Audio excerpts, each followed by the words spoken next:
And it was an emotional win for Ronaldo, who scored the equalizer that led to Portugal's third ever trophy, which was won in a penalty shootout. And he's been a part of all of them, all those trophies, with 138 goals contributed in 221 career caps.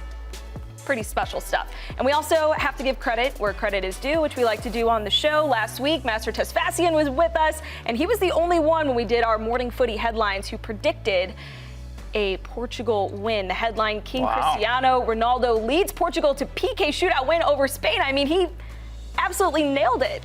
All right, well, let's also see what Ronaldo had to say after the game. So he said this: "Winning for Portugal is always special. I have many titles with clubs, but nothing is better than winning for Portugal. It's tears. It's duty done and a lot of joy. When you talk about Portugal, it is always a special feeling. Being captain of this generation is a source of pride. Winning a title is always the pinnacle in a national team."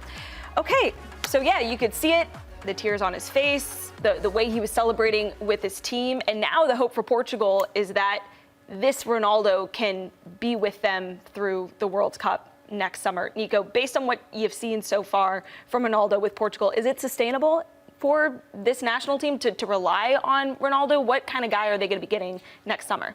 I think it's sustainable because I don't think they're relying as much on Ronaldo as they were maybe like going into the 2022 World Cup. I think it was so Ronaldo focused. This time, all the complementary pieces are stronger, are more understanding. They're playing much more cohesively than they were before, which was a lot of it. Felt a lot of get the ball to Ronaldo and have Ronaldo do his thing. Now, at the age that he's at, there's a better coexistence between a younger group of guys who are hard workers, who have a lot of quality, and when you have a prolific goal scorer like Ronaldo, it definitely feels like this guy's going to be playing in a record 6th FIFA Men's World Cup. Crazy. Yeah, I'd say that it's better chemistry is the word I would probably use. There's a better understanding as players now. They know what Ronaldo means to the world of football and also to the nation Portugal.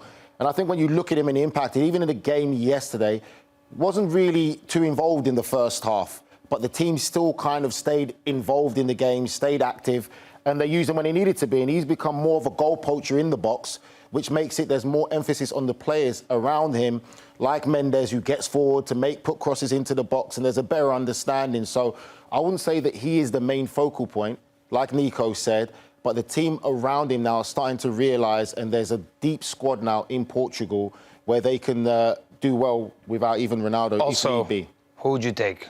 Ronaldo at the 9 or Gonzalo Ramos at the 9? I mean, you'd still probably take Ronaldo ahead of Ramos. But I mean, Ramos is still a very good player. But I think with how it's set up now, I think it's a greater understanding of how to use him, when to use him. I think even Ronaldo himself knows now that he's not going to be playing 90-plus minutes in every single game. But if he can make an impact when needed, which is exactly what he did yesterday, that's all he has to do. For me, the age thing specifically with Ronaldo, it doesn't bother me as much because he looks like he's 25? He's so impressive physically. He's so impressive physically that even that he's 40, sure, he doesn't play like a 40-year-old. He's using your Korean skincare. He has a specific physical prowess that, for at least in my lifetime, I don't remember seeing a 40-year-old that fit and that ready to play football. Yeah, I think for me, again, I would agree with that. I need to check what I'm drinking. I'm agreeing with you. Bloody hell. Physically, he's there still. And credit to Roberto Martinez, the manager, and how they're using him. If you've got a player of that quality and experience and he's willing to be a target man, then you can do that. But you've got to have willing runners and youth around him, and that's what they're doing a lot more. And I agree with you as well, Cupo, that he's become a lot less selfish now. It's not all about him, and he's starting to understand.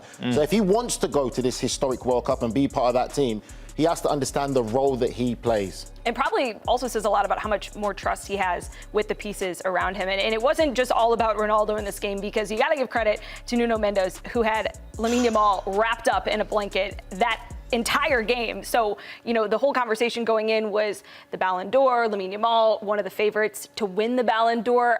Nige, do you see that performance or lack thereof from Lamine Yamal kind of tanking his stock a little bit there? I think people would be very naive to do that. I think for me, I looked at that game yesterday saying we saw the best player in the world go against the best left back in the world. And he's 17 years old. He's still got a lot to go, but what he's done at 17, I would like people to let me know what 17-year-old you've seen have that kind of impact in football. He's done it internationally because they won the Euros, And then obviously now I think Spain went into this competition expecting to win it, and nothing but a win would have been good enough. I thought that his performance was still good. We forget that he's only 17 and there's still so much more to give. But Mendes is the best fullback in world football. And I think it'll be a learning curve for Lamine Yamal when you come across players like that. So I think that for me, I don't think it should impact it, because I think you've got to look overall at the bigger picture of what he's done and the season that he's had. And I still say, for me, I think that he deserves to be the front runner. Ballon d'Or wasn't decided yesterday. Ballon d'Or wasn't decided on Thursday when Lamine Yamal went up against arguably the front runner of the award, which is Ousmane Dembélé.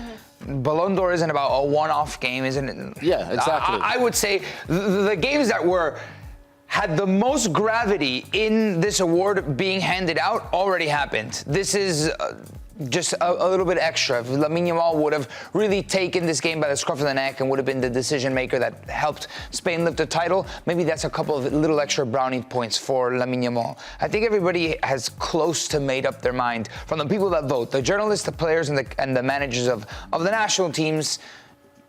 I don't think this game swayed them one way or the other from voting in the Ballon d'Or. And the thing is as well, when you talk about his age, it's not like he went completely missing in this game and was hiding, because he had moments when he put in some great balls and was quite influential. I think for me, when I look at it, Nico Williams probably had the more impactful game.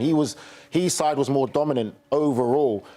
But again, let's not forget, he's 17 years old. Right, and you know what, I'm going to agree with you, Nigel, is that it wasn't just Nuno that was closing him down. He was sometimes double teamed. Tripled. So what does that say about him as a player, that he's 17 drawing multiple bodies, which, you know, allows somebody like a Nico to have some more space? Yeah, he had more space. You know what I mean? Like, 100%. And that's sometimes just how the game's going to go. You have to maybe draw more of that attention to open things up for your teammates. And when I'm on morning footy with Nigel, I'm a Nico that doesn't get a lot of space. But it's also a sign of respect. And what I always say about football is forget the metrics. Watch with your eyes. And like you said, when Lamine gets the ball, he was triple teamed. There are people around him, which shows you the sign. And these are top-class players that he's facing in Portugal, that they're like, he's 17, yes, but you've got to show him the respect he deserves. He's a very dangerous player, and it opens up space for other players. So for me, I agree with Nico. I think that this shouldn't just be based on this game. He, for me, still, as a manager, I'll be happy if that was a 17-year-old that I was coaching and managing, to say, that's what he did for me today. Well done.